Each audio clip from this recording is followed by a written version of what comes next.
Hello again. Hello again.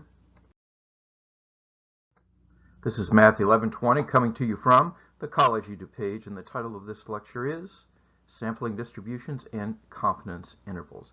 I encourage you to be an active learner while watching these videos.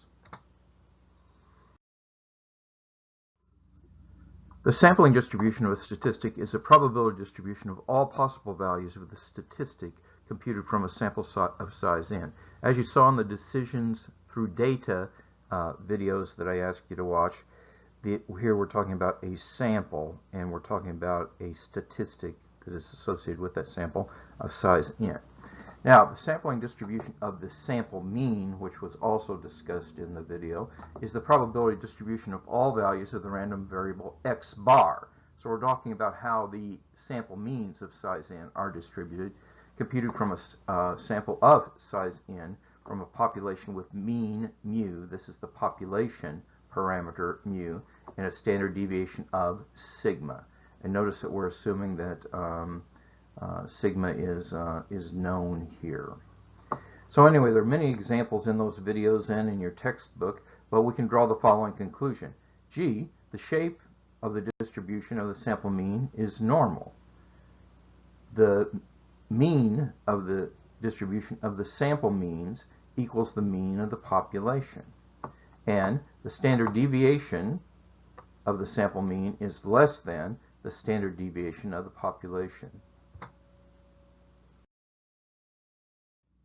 Now, these empirical things lead us to some conclusions, and the math here is beyond the scope of this course to prove it, but you can take this to the bank. So what this says is that if you take a simple random sample of size n from a population with mean mu and standard deviation sigma, then the sampling distribution of x bar has a mean mu of x bar equal mu, and the standard deviation sigma of x bar equals sigma over the square root of n.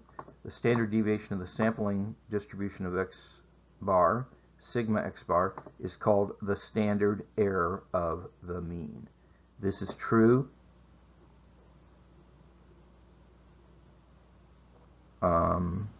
very generally.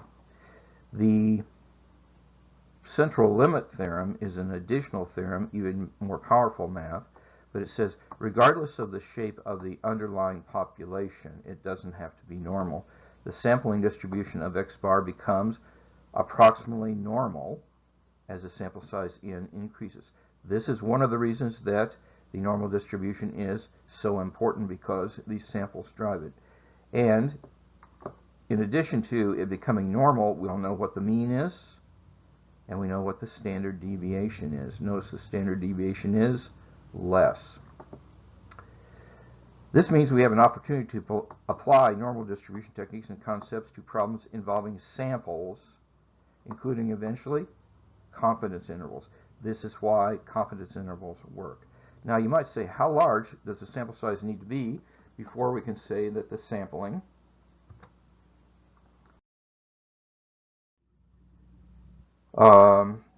is good enough? And we have a rule of thumb here. If the distribution of the population is unknown and not normal, then the distribution of the sample mean is approximately normal, provided that the sample size is greater than or equal to 30. This is a rule of thumb, but it's in most textbooks this way. Let's look at an example. Those are always worth many words. So here's a problem. The mean weight gain during pregnancy is 30 pounds. Someone has told you that. And the standard deviation is 12.9 pounds.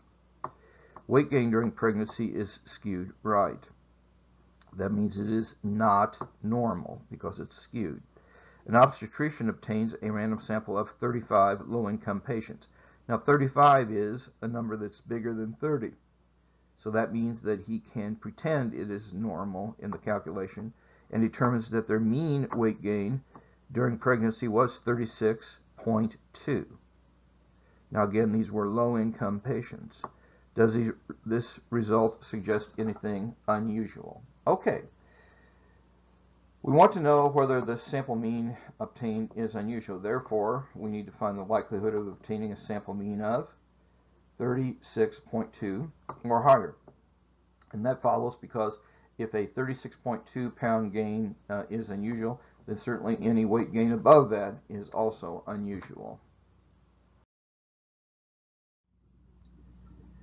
Okay, so we're assuming the patients come from a population whose mean is 30 because we have that, and they're independent assumptions. So that means we can use the rule of thumb, and we will look at the normal distribution. Mu sub x is equal to mu is equal to 30, and sigma sub x is equal to sigma, that was the 12.9 we assumed, divided by the square root of 35. So you see what we're going to be doing then is we're going to be looking at that distribution, a normal distribution with this mean, this standard deviation and this mean. So we will calculate the z-score for x bar, and we will find that z is equal to, this is x bar minus mu of x bar all over sigma of x bar. Here's the calculation, and you find that this is 2.84. Now this means that that result is 2.84 standard deviations above the mean. Wow, almost 3 standard deviations above the mean. And when we calculate the probability that that happens, the probability that x bar is bigger than or equal to 36.2, you should really make sure you can do this. We find that it is 0.0023. It is very unusual. So there's one of two conclusions then. The mean weight for low-income patients is 30 pounds, and we just happened accidentally to select people who on average gain more weight. But you see, that doesn't happen very often, and so the probability that that happened is very low. Or the mean weight gain for low-income patients is more than 30 pounds, and that's probably what the obstetrician would conclude. Here's a problem for you to try. You know what to do. Let's see how you did. Okay, the first thing says what sample size would be required. We'd have to have at least 30. Okay, so in part B they're saying it's 40, and that means we know it can be assumed to be normally distributed. The mean is this.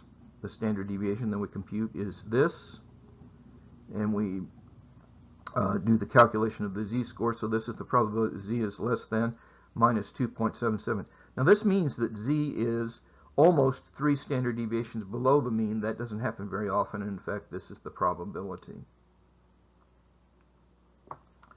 And in part C, what we're trying to do is we're trying to find the value such that there will be a 10% chance of it being at or below. So we need to find C such that the probability of the sample mean will be less than C is 10%. So we calculate that using the fact this was a normal distribution, and if we say less than or equal to C, that ends up being the z-score, that is C minus 11.4 over 30.2 divided by square root of 40, and that's this. Okay, so we can find this using our table. This is the great problem of knowing the probability and finding the number. So when we look in our z table, we see that z is equal to minus 1.28. So that means that the z-score had to be minus 1.28, and we solve for z, and we get z is approximately 10.8 minutes. So that should be the cutoff for 10%.